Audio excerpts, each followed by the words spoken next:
Hey, have you ever noticed that your photos aren't sharp and think,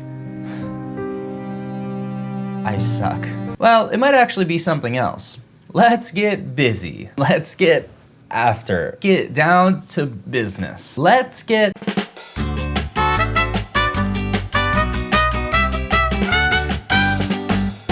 Hey, there's a lot going on in the world right now, and I always find a bit of solace coming back to this silly little profession of mine and nerding out to escape the horrors. So welcome.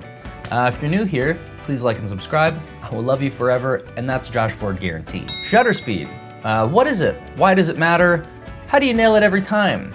I'm gonna tell you, stop asking questions. Shutter speed is how long your shutter stays open for when exposing an image. Think of it like an eyelid. The longer the eyelids stay open, the more light enters your eyeball. But why does it matter?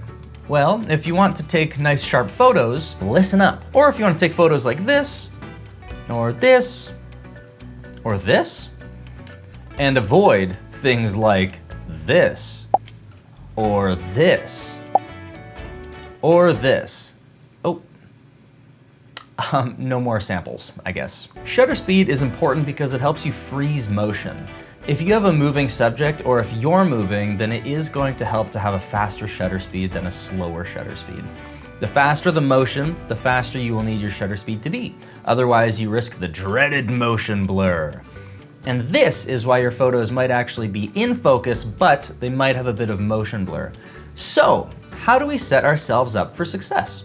Also, quickly, can I just give a short rant about how this has been like the funniest trend of the past few years in wedding photography?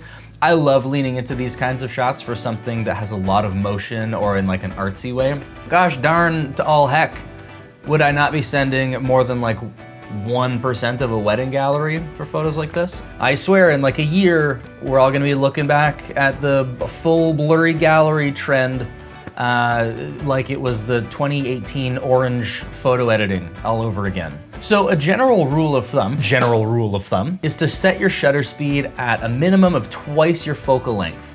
You'll see this tip tossed around on the internet, not unlike myself. This means that if you're shooting on a 50mm lens, you'll want a shutter speed of at least 1/100. This is a great starting point, but I find that if I'm running and gunning a shoot, I always try to keep my shutter speed no less than 1/250. Unless I'm using a tripod getting artsy, or if I'm in like a real low light pinch. Also, if you're doing astrophotography or wanting to get blurry shots on purpose for artistic purposes, then having a slower shutter speed will be what you're aiming for, and we'll talk about that shortly. As I've been diving into longer focal lengths over the past year or so in my foray into becoming an average bird-loving middle-aged man, I have really come to appreciate just how important shutter speed is. I've always shot a lot of concerts and music videos, and so shutter speed has always been extra important for me, but moving into birding territory, those little guys are terrible subjects, especially at 600mm, like, please sit still, I'm learning. Now, while you're out on a shoot, think about your shutter speed in relation to motion. Am I moving? Is my subject moving? Is the room moving?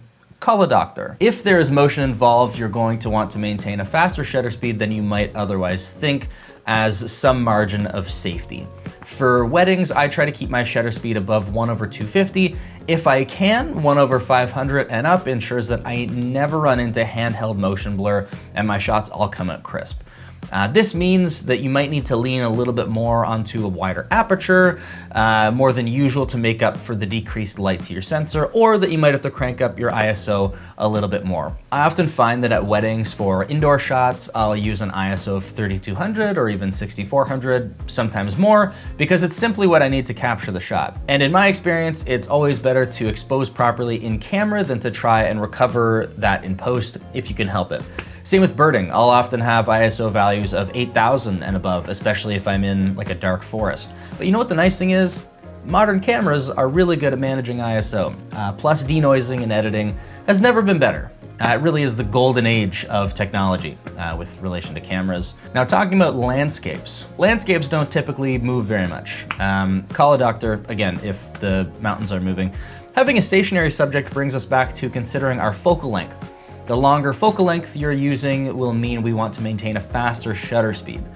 So assuming all things equal, if we're using a 20mm lens, we'll be able to get away with a slower shutter speed than if we're using something like an 85mm lens, for example. A really good rule is that 1/250 mark. I rarely run into any troubles, and that gets me through up to 85mm in most scenarios.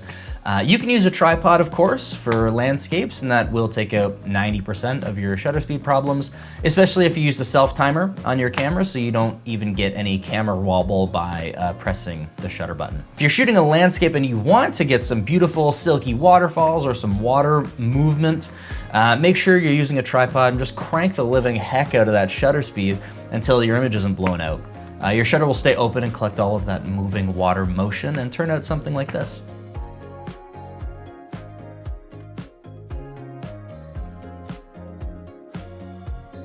I'm not huge on this effect personally, but if you want to do it, here are some settings to start with. Also, owning something like a 10-stop ND filter can be super helpful because you'll notice that as you decrease your shutter speed, your image is gonna get awfully bright, so we gotta put on some sunglasses to reduce that brightness. Now, what happens if we want motion blur on purpose? Then you have to weigh the amount of motion of your subject and the amount of motion of yourself. Usually if I'm shooting a couple for this effect, I will stay at around 1/20th of a second exposure. I'll take a shot or two and I'll adjust my settings. And actually, to emphasize something, your settings will change often.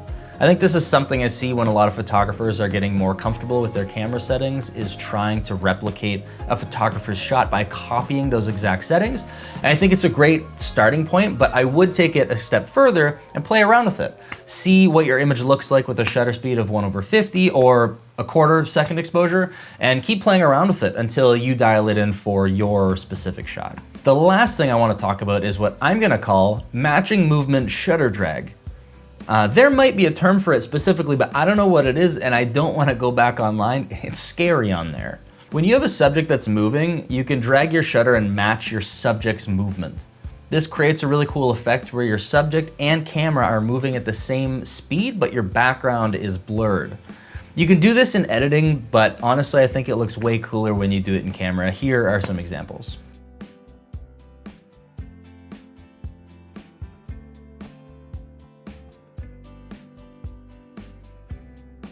Now, hopefully, this demystified a little bit of what shutter speed is and how to use it in various scenarios.